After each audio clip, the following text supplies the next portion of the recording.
Oui, madame Bandeko Bandikana avec une télévision na basango ya ngonga ebeti ya l'an 2023, deuxième jour ya mois de janvier. Si maman tangonde bozui bas détail.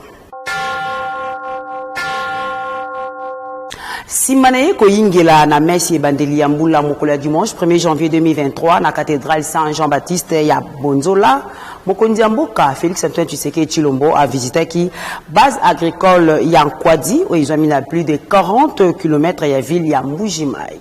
Yannick Ndiki Mandembo habite Ngonga. Mokonzi mboka Félix Antoine Tshisekedi Tshilombo akendeki kolandela évolution ya projet oyo ezali ko viser likambo etali production ya farine ya masangu pe ya manioko ya haute qualité oyo capacité journalière nango ezali ya 13 tonnes pona oyo ya liboso pe 100 tonnes pona oyo ya mibale. Wapi moko mokonzi mboka Félix Antoine Tshisekedi Tshilombo azalaka initiateur nango utambula eleki na tango akendeki visite na ye na Mbujimai na 2021. Sur place, a visité qui chaîne de production pe azwaki explication et pas ba responsable d'entreprise d'exécution lokola Ita pe bio agrobusiness bab na mukuse. C'est l'explication o mokonzi mboka azwaki na avril 2022 base ya Nkwadi ezali ko progresser na 4 axes. Ya liboso ezali kotia système sémencier en place oyo kozala efficace. Ya mibale ezali oyo etikali axe ya production de masse wapi production ekozala ya 100 000 tonnes ya maïs na 2023 pe 2024 sur 25 000 tonnes. Troisième axe ezali oyo etali mingi ba activité post récolte pe kobakisa ba valeur oyo ezali ya motuya na ba usine mibale ya transformation ya manioc. Quatrième axe pe ya suka ezali axé na innovation lokola introduction ya soya oyo ezalaka te pona alimentation humaine animale pe pona fertilité ya mabele na 2022 pe 2023. Ya koyeba ezali ete production moko ezali projeté ya 500 tonnes ya mbisi na année 2023 oyo. Ngonga ebeti.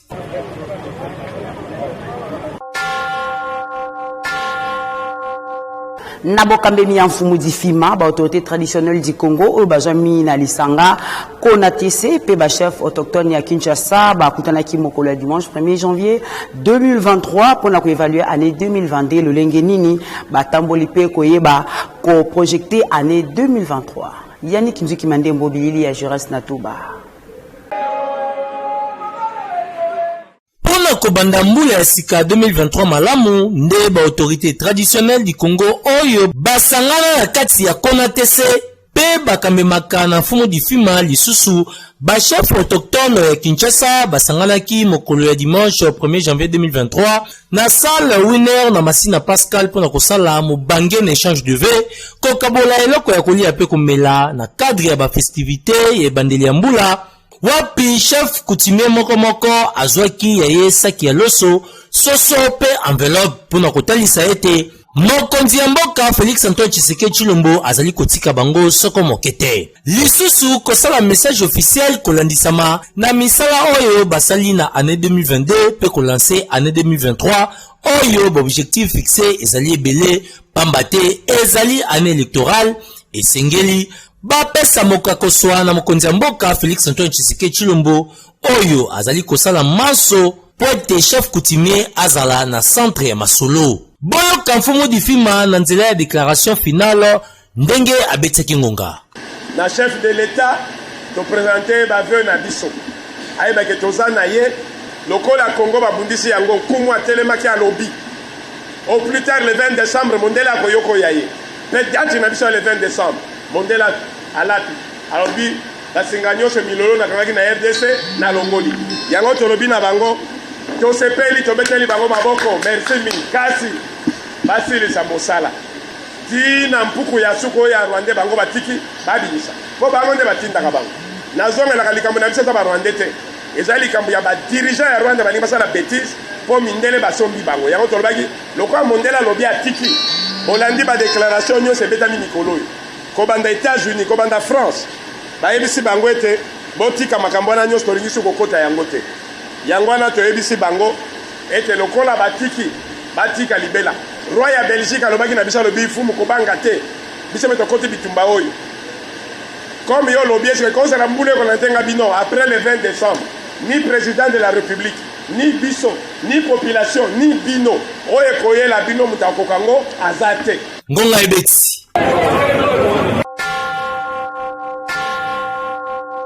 Nangambu ya ville provinciale Kinshasa, président de l'Assemblée provinciale ya Kinshasa, il y a commis à Bandalungwa, Godefran Poikadima, a présenté Kibila na Yambula Mobimba, a profité dans l'occasion, Oyo, Kotombe la ba meilleure vie, na population congolaise, Kinshasa en particulier. Bolanda. Quinois et Quinois, dans quelques heures, ça sera la nouvelle année. Nous avons vécu ensemble tout au long de cette année qui va s'achever bientôt, l'année au cours de laquelle il n'y a pas eu les hauts sans les bas.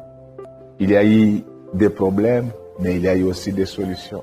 C'est ainsi que je voudrais vous parler de ce qui a été fait au niveau de la ville de Kinshasa.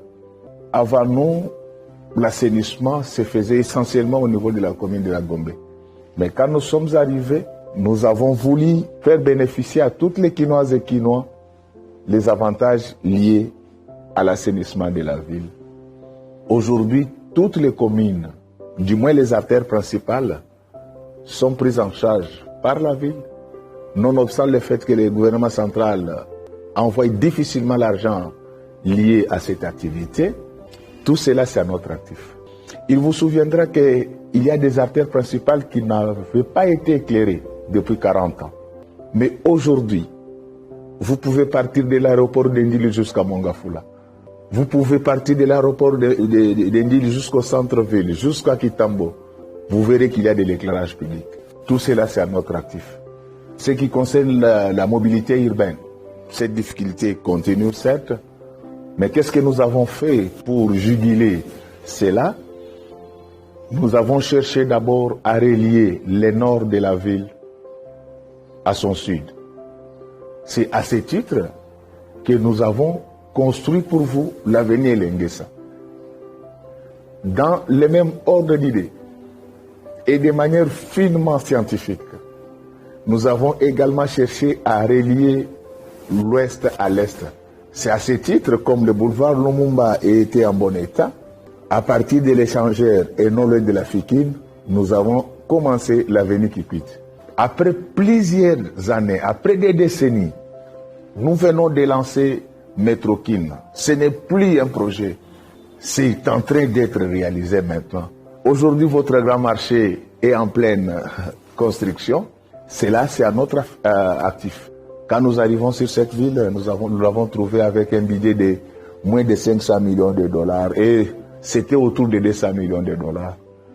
Aujourd'hui, c'est-à-dire hier, nous avons voté un budget qui s'élève à 938 millions de dollars. Je sais que vous avez encore beaucoup d'ambition, mais comprenez avec moi que le développement d'un État, la reconstruction d'une ville est chronophage. Elle s'inscrit dans les temps. C'est ainsi que vous allez remarquer que l'Europe a été construite pendant 400 ans. Les dieux totipotent et omnipotents. La création de ce monde lui prit 6 jours. Quinois et Quinois, au-delà de cette apologie, qui n'est pas une justification, je vous présente mes vœux les meilleurs pour l'année 2023 qui pointe à l'horizon. Et je demande au Dieu totipotent et omnipotent de vous accorder autant de bonheur qu'il y a d'étoiles dans les ciels. Mes vœux les meilleurs, bonne année 2023. Samedi 31 décembre 2022, président fédéral et MLC Funa, un député provincial élu à Komini Ngiringiri, Eti Iyeli Molangi, à Kabola qui va vivre na population ya Funa Ngiringiri en particulier, na terrain Bondo, Oyo Ezami Kaka na Komini Ngiringiri. Bongo Milu Yango, Jackie Bénédiction, ya Molongani, ya président national et MLC Jean-Pierre Bemba Gombo, Mama Liliane Bemba. Bolanda Bilili ya Sardou Dimbu Pono. Terrain Bondo na commune Ngiringiri ezalaki tombé na ndenge ya kosakana te mokolo ya samedi 31 décembre 2022 na démonstration de force oyo etalisamaki na population epai ya l'homme du terrain élu ya commune Ngiringiri na compte ya mouvement de libération du Congo Edi Iyeli Molangi po ebele ya bato batondaki awa moya kokonte bango ezalaki te terrain débordé. baifuna pe ngiringiri en particulier koya kozwa oya bango ba vivre ndenge kaka yeli molangi ya mesana kosala na bayaye balekisa feti ya fin de l'année pe début ya nouvelle l'an na mwa loso pe soso. Nzoka, journée à samedi 31 décembre ezalaki très béni pour la président de la fédération Funa 1 Yeli Molangi po milulu oyo salamaki na présence ya molongani ya président national ya MLC Jean-Pierre Bemba Gombo mama Liliane Bemba wapi bakendaki kozwa ye na prince Kasavu Bouchaba baye na ye makolo banzembo na monoko pe bilembo ya parti tolobi drapeau na bokomi na bango Yeli Molangi azwaki maloba boye na lobaki na politika social ata mukolo moko na politika social ata mukolo moko bomoni ngiringiri ndenge komi bamakada mekosi na ngiringiri nepoke papa nani tozalaki esika ya koyekola mpo bana batonga bilamba eza semesemo te totiaki yango ofele ata elikuta te eza boye te bajeni garso basalaki délégation bangi bozala kimia bomoni mituka oso ekole ekoti tolobi lisusu ke situation ya hôpital nakaki na 2021 to na 2022 nabi tokofungula hôpital eza boye te hôpital epe yango wana efungwami esemesengeli te. Mama Liliane Bemba pe azwaki maloba na kosenga population bazwa biloko na kimia pe alaki ba mama ya Funa koya kosepela na bango journée ya le 8 mars obayi mokimo mbaba kundolaka journée ya droit de la femme boyoka ye. Ok, merci mingi na kosenga na ba mama nyonso ya fondation na lobite bi commissaire da kwa kota na mois de mars soko za déjà na kasi parce que bazaza na komo na yo to kutana bino na mois de mars le 8 mars tozala bino awa kaka tozala kaka awa ba mama ya fondation Yeli Molangi isenge koyeba ete edi Yeli Molangi wuta yaki na terrain bondo na moi azongaki na 20 ati komona ke moto nyonso oyo azalaki awa azalaki servi ngonga epeti.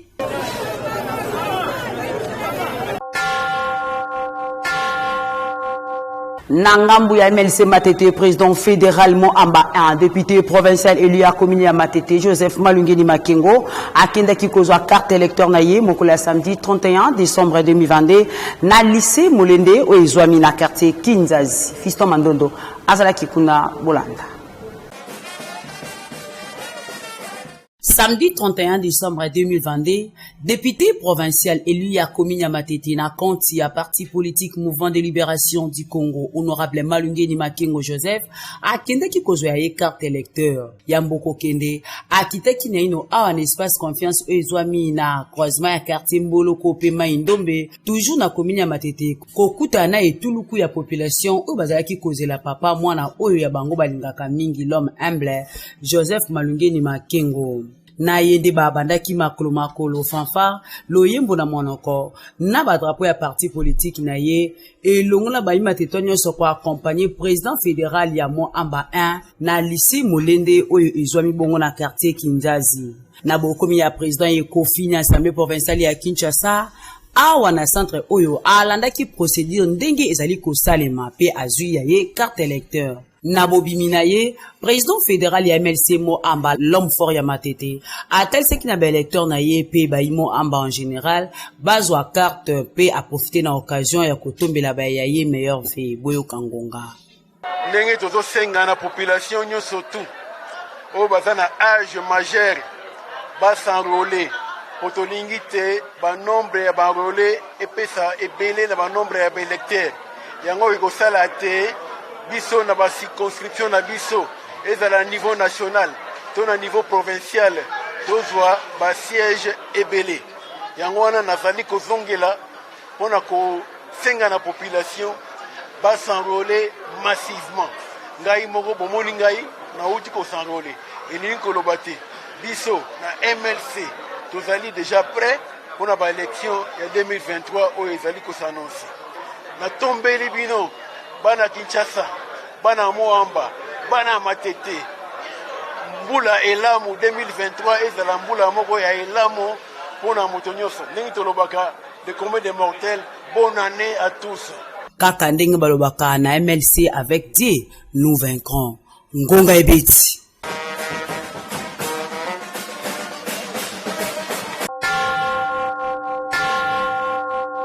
Nabassang Mosusu, président national, il y a Ligue des jeunes, il y a groupe de réflexion, Tshisekedi, Stegret, na beaucoup, c'est Eric Santé Tumba, à quel équipe que s'enrôler, le samedi 31 décembre 2022, na bureau Yasseni, na école Kwetima, Oyo, et Zami na Kominya, Ngiringiri, Lili, Maleka, Judex, Makengo. Eric Santé Ritumba, président national, il y a Ligue des jeunes, il y a groupe de réflexion Tshisekedi, Segret, IDPS, à Kitaki Nanzela et Longona Baznae, accompagné na fanfare, Mokolo ya samedi 31 décembre 2022, direction École Kwetima, et Sika Centre Yasseni et Zouami pour l'enrôlement. Point de départ, Ezalaki, na résidence na Zouami, na commune à Kasavubu, Awa, Basangana ki ba base la Nyoso, base ya Shaba, ya quartier ya Bumbu Kalamu Ngiringiri pe Kasavubu. Ngulupa nyoso oyo sima ya Eric Santé Ritumba pona kotika ye akende kosa role kokokisa devoir civique na ye. Ye oyo akoti na salle asali ba procédure nyoso pe azui carte d'électeur na ye. Na bobimi na ye elongo la population Eric Santé Ritumba batambola ki na Ngiringiri pona kutala bisiko ezali ya kobeba boyo kanguma. Na sengi na bandeko tous acquittés la devoir civique où ils allaient pour s'enrôler. Liboso ya kosola makambo ya mboka libanda tous s'enrôler. Et puis action d'ingisa ya kosola makambo mboka na tina. To participer na o etali mboka. Na kopona bapona miatina pe na koyeba koloba epai wapi likambo ya tina na nzela ya mapona ya ngonde na beli bilenge bakulutu pe baboti pe batu ya bwanya nyonso ya mboka baya kozwa carte na bango d'électeur ngai na ye kozwa carte ngai na landi nzela malamu bayambinga malamu pe na zu carte na ngai mobimba ya ngoyo na kutana na mikakata moko te na zu carte pe na bimi na ozonga ndaku pe ya ngwana sengi na bato banso ngonga ebelemi boya ebele kozwa ba carte na bino. Eric Santé Ritumba akokisi devoir civique na ye ndenge pe azali kosenga na mwana mboka nyoso asala lokola ye. Ngonga Ebeti. Richel Mbimi Ntele elongona ba Ligue de jeunes nyonso ya lisanga politique FDC mo amba bazalaki mobilisé na esplanade ya foire internationale ya Kinshasa na matinée politique pona koyoka mot d'ordre ya autorité morale na bango professeur Modeste Bati Lukwebo Letou Masiala Lili Maleka. Ligue des jeunes bazali toujours aux aguets na matinée politique ya lisanga politique Alliance des forces démocratiques du Congo FDC na bokuse ba Ligue de jeunes ya fédération mo amba o ezali kokamba manaye moko le vaillant combattant Richel Mbimi Ntele oyo jeunesse ya mo amba ba mesana ko benga 4x4 tout terrain koya koyoka autorité morale ya parti professeur Modeste Bati Lukwebo président du Sénat oyo asengi na jeunesse ko kinde ko s'enrôler massivement na opération oyo et silaki ko banda uta le 24 eleki pe asengi na jeunesse soutien total na chef de l'état pe na bakanda ya FDC boyo kangonga. Moment où biso tokomi eza moment où ko déterminer avenir ya parti na biso lobby parce que c'est ni a outi ko lancer processus ya enrôlement et sengeli biso bae politique ko sensibiliser ba jeunes pour que lobby maponami tozala na ba enrôler ebele et bango ne ba ko permettre biso pour que tozala na ba élu ebele. C'est pour ça na occasion à lelo numéro 1 il y a parti na biso autorité morale Modeste Bati Lukwebo a lancé opération officielle na parti pour que ba jeune nyonso ba maman ba papa ba kende ko s'enrôler yango nde ko déterminer force na biso na moment ya maponumi. Touti kolanda autorité morale na biso honorable Modeste Bati Lukwebo a outi ko lancer officiellement enrôlement na Kinshasa. Yango wana biso Ligue des jeunes Moamba tozo ko mobiliser ba cadre pe ba militants na biso ya 5 communes bokende se faire enrôler parce que objectif toza nango eza kopesa tata mokonzi son excellence Félix Antoine Tshisekedi victoire na élection oyo eza koya na 2023. Ndenge kaka balobaka na FDC makasi ya Congo ngonga epeti Pati B béton.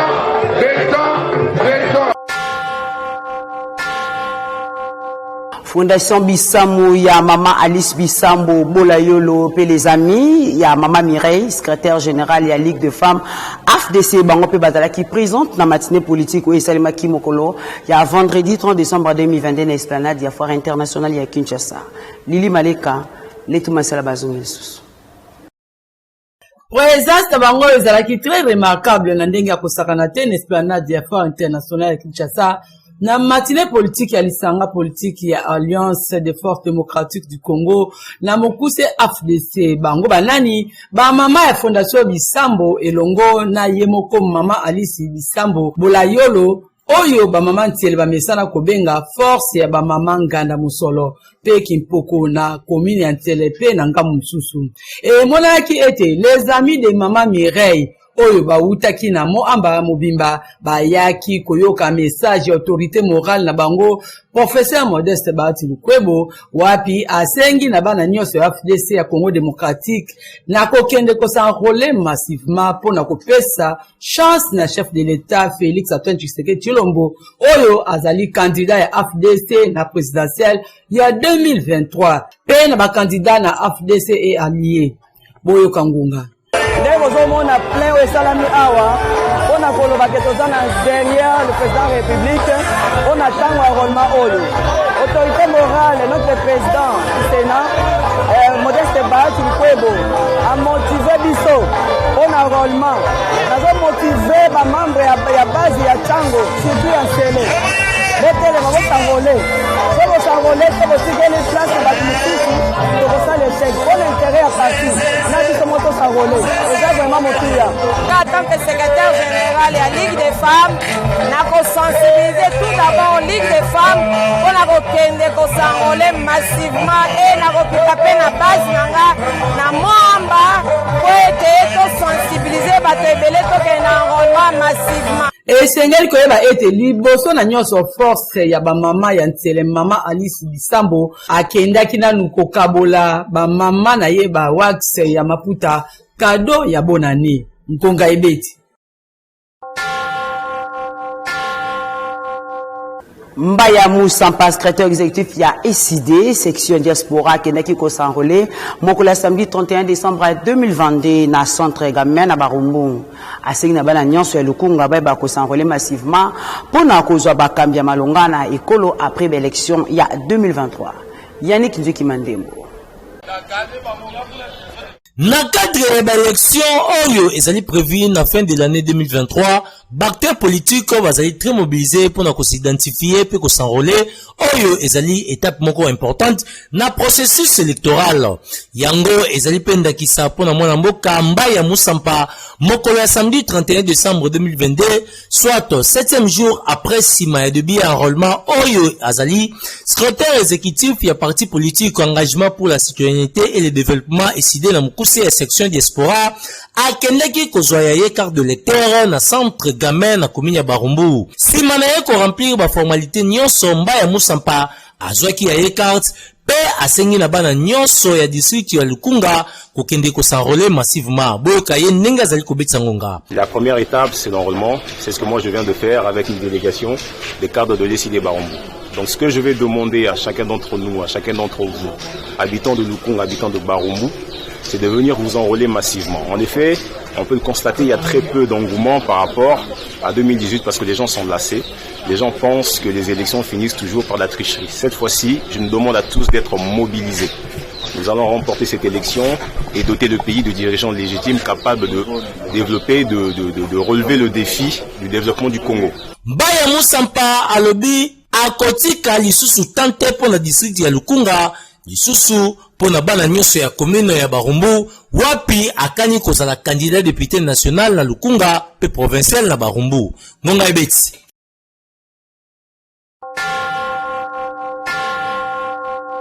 Questeur ya Assemblée provinciale ya Kinshasa, élu ya commune ya Maluku Papi et puis Ananzamu, asalaki message na kosenga population congolaise pe ya Kinshasa en particulier na kosenroler massivement pe à profiter na occasion yango kotombela bayimboka nyonso pe commune ya Maluku.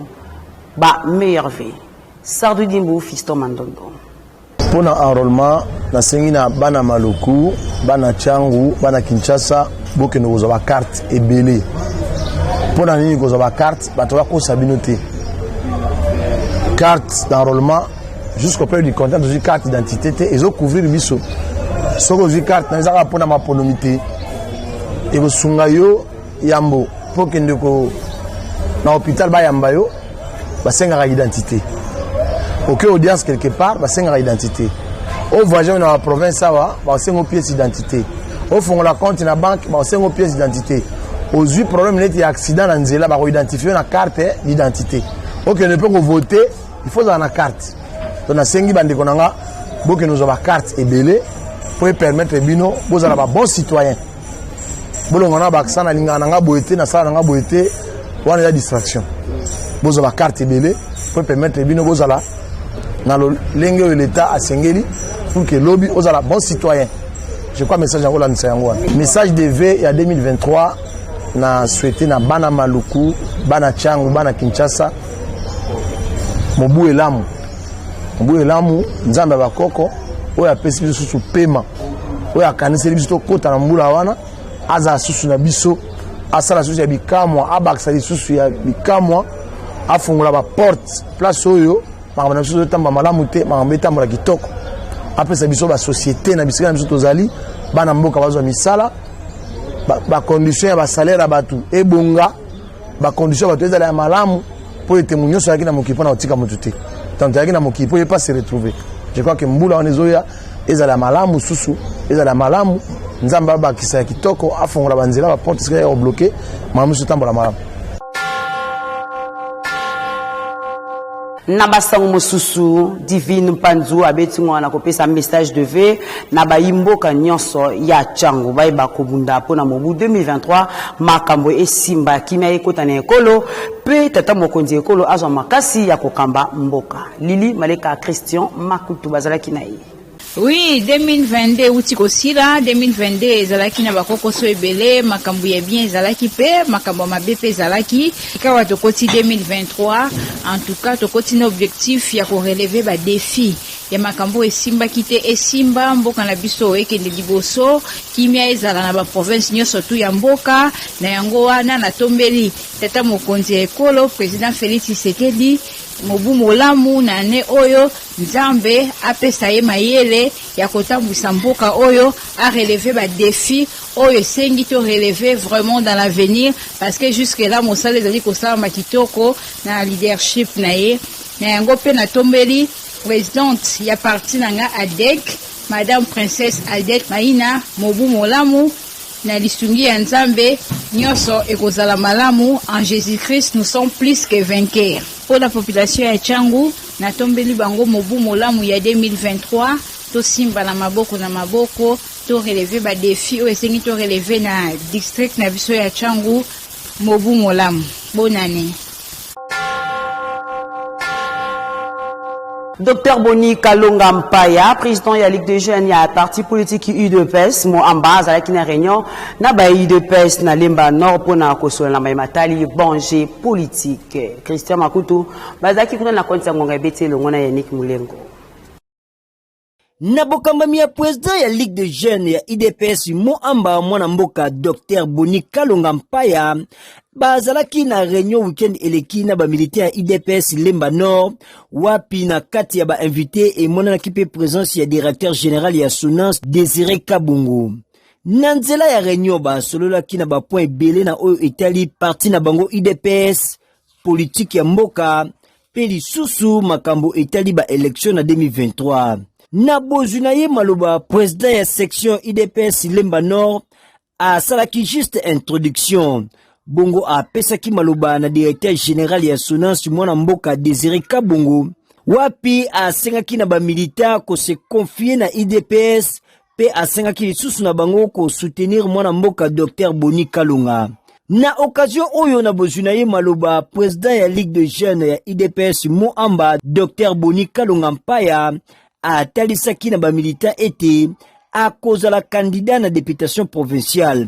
Annonce oyo e salaki bango esengo makasi kotala ba capacité na ye. Bouyou Kangonga. Parce qu'on est mieux que chez soi, on est mieux qu'au milieu des siens. Et donc bandeko ya libota balobaki to solo là. Nayaki solo na bango et puis koyebisa bango que tous a toujours ensemble même morale et on va demeurer même morale. Il faudrait que les jeunes ba kota na isika ba décision zali pona kolobela makambo etalina no pe ba jeunes et puis ba tenir surtout dans l'ensemble. Deuxièmement, ezali parce que tous on a besoin ba valeur. To moni na mandat auto leka mingi auto ponaki to pesa ki bango confiance ba kende ba lobela biso. Tango bakomi malgré toza majoritaire mais tokokeke ya ata kozwa mokonzi moko ya gouverneur te ata adjoint te komaki mikakatono mingi yango moni turoyo tolobi biso moko au lieu to misabato ba kono pona ba sénateur ba tumusu bazui ba mbongo ba nyonso tout il faut tozo ba fils maison o bazana souci à parti pe souci ya mboka parce que IDP sa ponoka ba valeur o ezeli kokindisa mboka liboso yango moni biso moko tolobi cette fois-ci to repesa sous bat mandat na biso moko to mima mandat na biso po eyokana na niveau ya ba assemblée wana. Félicitations na chef de l'État pour la diplomatie na yo wa makasi a salite ke mboka na biso ekende liboso. Ngonga ibeti. André Kongolo Costa, autorité morale et Asbel, les amis de Kongolo André, Anna Bokwise, président exécutif communal et Alisanga politique AFDC ya commune ya Kasavubu, a Kabola qui va vivre na ba comité de base nyonso ya Asbel Anna o ezwami na commune ya Kasavubu letu Masiala. Rendez-vous ezalaki respecté et pas na yemoko le stratège André Kongolo Costa, autorité morale ya ASBL, les amis de Kongolo André, Anana Mkusepe, président exécutif communal, na lisanga politique et alliance des forces démocratiques du Congo, na Mkuse AFDC na commune ya Kasavubu.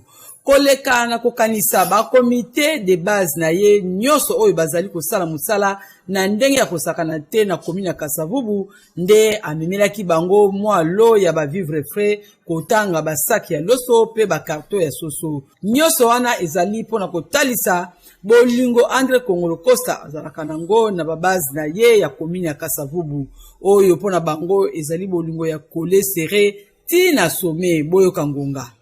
Awa na Congo, na Kinshasa, ndenge zalaka toujours. Il fallait moi loso ezala, moi soso, moi 20 ezala. Oyo ezali base na ngai, oyo ezali représentativité ya base na ngai ya Kasavubu, s'il faut le dire, ba leader na ngai bango oyo.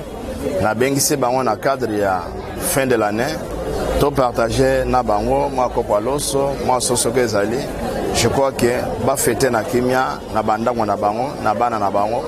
Ndenge tolobaka toujours na o Italie les amis de Kongolo André bolingo toujours bana papa moko bana mama moko na passe tozali ensemble na bisengo pe tozali ensemble lelo ezali mokolo esengo puisque nzamba bateli biso ane mobimba kalate tozali kopesa au revoir na l'an 2022 il était aussi de notre devoir en tant que leader na bango na sangisa bango na kabele bango oyo ekoko monana pour ba fêter na banda kuna bango ndenge elongo bani pa Kongolo ka ba merci pa kanisi biso na mabota na biso mingi bateki biso kate mais apesi biso valeur yango et on appelle merci belé et sengo papa pesi biso les sika oyo vraiment de tozalaki auto yebaki kutu teke biso peut être ko fêter botozani sengo ko zona ba loso na ba soso ya bwena ba huile mais moi na biso ko pesa biso esengo yo tozo pesa kaka kila manyoso baboka nzambe nzamba lola pambola ye abaki se pe ko tikala jamais ko zala na se aozala toujours likolo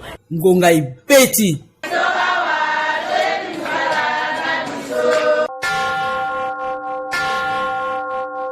Bande ko balandikana ki télévision to tondi bino tondi po botaki bela kwenda basango ya ngonga ebeti ya mokolo ya lundi ya yambo ya l'an 2023 ya mois de janvier bongo ya mboto kabane senge to pesa matoni na bayabada ki pe lisusu na sima caméra Sardudi Mbumpono fiston Mandondo montage simami toujours nde boyebi na tedi agwana pe Christian Makutu botika malamu na kokoba kolanda manaka ya la télé vérité ba meilleur ve pe ba bonana na bino banso.